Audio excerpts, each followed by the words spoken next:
Vicemares, screenplay by Nerd Scum Corey W.R.E., based on a concept by Ty Adams, to be directed by Joe Monco. Read through. Nerd Scum Corey W.R.E. here. Playing Darby. I'm Nate Gershon, and I am going to be playing Sinclair Isaiah Niedenthal. Alright, and Joe Monco is reading everything else. Scene 22, interior motel night. Blurry echoing voice. Light creeps in. It's the motel room, but blurry. Goddamned asshole. We hear the motel phone hung up hard. Lifted again. A number dialed and another. This fucknut and her overly circuitous dog shit. Darby wakes with a muffled cry to find himself taped to a chair. Tape covering his mouth. He struggles but cannot break free. Sinclair steps up, taking a seat on the bed in front of Darby. Are you familiar with Schrodinger's cat? Darby begins thrashing harder and cursing Sinclair through the mouth tape. Rolling his eyes, Sinclair holds up the pistol, which brings Darby to stillness. Clearing his throat, he continues. Are you familiar with Schrodinger's cat? Darby nods. Good. Now in this scenario, you're Schrodinger's pizza boy. Having disappeared from the world, you've been placed into a box. This room. And in the box is a vial of poison. Myself. The world has no idea if you're dead or alive, because you are in fact both alive and dead. The world won't know until that door opens and they look inside. In one branch of reality, you do not knock over the poison and walk out or are carried out of this room. Take your pick. In the other branch, you knock over the poison and are found broken, bloody, dead. But to you, this is the only branch. One reality. The now that is inside this room, inside this box. And which reality, external reality, becomes the solid is entirely up to you. Then Sinclair leans in, only inches from Darby's face. So if I were you, I wouldn't knock me over. Is that too obtuse for you? Pizza boy? Understand what I'm laying down? Darby nods. Sinclair removes the tape. What the fuck, man? What do you want? Exactly what I have. Your attention. And now that I do, I feel there's a little conversation that needs to take place while we wait for the cops. Fuck you! Help! Help! Someone fucking help me! Please. Sinclair steps up and smacks Darby across the face, silencing his scream. Hey, what's your name? Darby. What's your job title? Darby looks at him in disbelief. Sinclair raises one eyebrow. What? Your job title. Confectionery, courier, and stylist. Sinclair chuckles a bit. Fuck me! A confectionery courier. Okay. And what is your job description? To quickly and cleanly provide the public with superior customer-specific service. Simply put, at Crazy Colon Pizza, we style it your way. Jesus, tap dancing Christ. Do they make you memorize that shit? Yeah. We get tested on different stuff every couple of weeks. First the mission statement and history, then menus, specials, seasonal, all that bullshit. Poor little pizza peddler.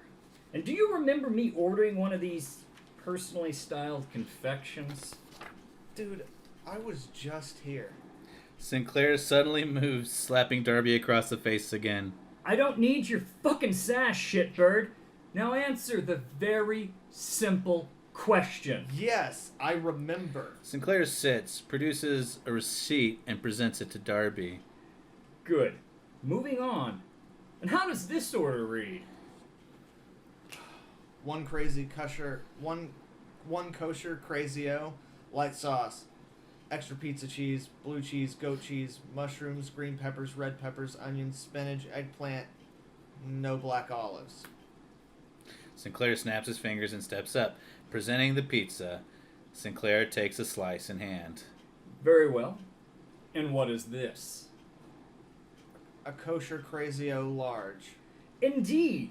And let's see what we've got here. Sinclair takes a slice out and begins going through the topping, naming each and tossing it in Darby's face. Extra pizza cheese. blue cheese, goat cheese, mushrooms, green peppers, red peppers, onions, spinach. Oh, and would you look at that? What is that? He shows the remaining slice to Darby.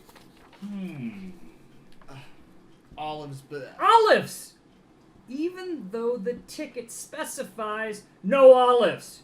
You, my boy, are in breach of contract. contract? What the fuck are you talking about, you sick fuck?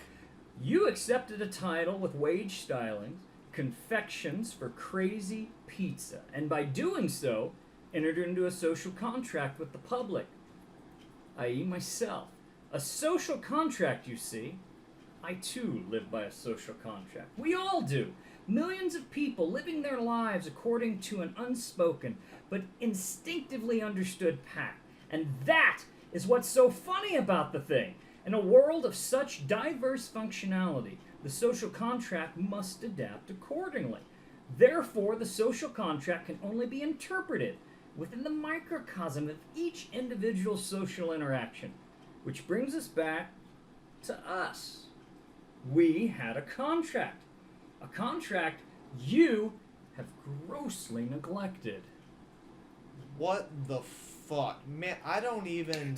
Sinclair holds up a finger to his lips and Darby falls silent, glaring at Sinclair as he continues. Now, the terms of every social contract are established based upon the players. Here we have you, a pizza boy.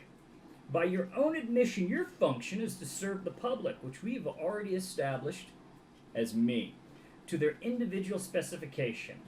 Then there I am, on the other side of the equation. I'm an attorney. My function is to aid in maintaining the balance between order and chaos. Walk the razor's edge, 1 foot in the darkness, 1 in the light. I maintain this fragile eggshell world in ways you can't even imagine, little pizza boy. I am the law. Therefore, based on the terms of our contract, your breach has led us to one unavoidable conclusion. You, in the box, Schrodinger's pizza boy. Dude, you crazy fuck. It's just fucking olives. Are you seriously out of your fucking mind? Well, I would think that the answer to that question is painful. Well, I think that the answer to that question is painfully apparent at this juncture. But your general fuck you attitude, it didn't help. They stare at each other for a long, silent moment. The cops aren't really coming, are they? Oh, I'm sure they are. Eventually. So what now? Now, I eat my new pizza, watch a movie, and we wait for the Zigzag Man, since some little shitbird's temper tantrum fucked my stash. Fuck you, man. That's very original. You know what I'm asking. Oh, I do. But as you say, fuck you. Scene 23, interior motel night. Sinclair grabs a new pizza box and relaxes on the bed as he begins to scarf it down. He flips through the channels, eventually deciding on a movie already in progress. Sinclair immediately begins chuckling heavily. Darby watches him a minute before hanging his head and watching in pain. Can you please change the channel? Why? To what? Anything but this. What's wrong with this? I fucking hate Ernest. What are you talking about, you hate Ernest? Jim Varney is an American icon. He appeared on Johnny Cash and Friends all the way back in '76. At one point, he was more popular than Mickey fucking Mouse. Whatever. Whatever? The man is a fucking national treasure. Likes of which have not been seen since Jerry Lewis came on the scene. So you're saying it's only a few years before Jim Varney starts hosting telethons so that he can embezzle money from crippled kids to fund his hair rejuvenation? Jesus, tap dancing Christ.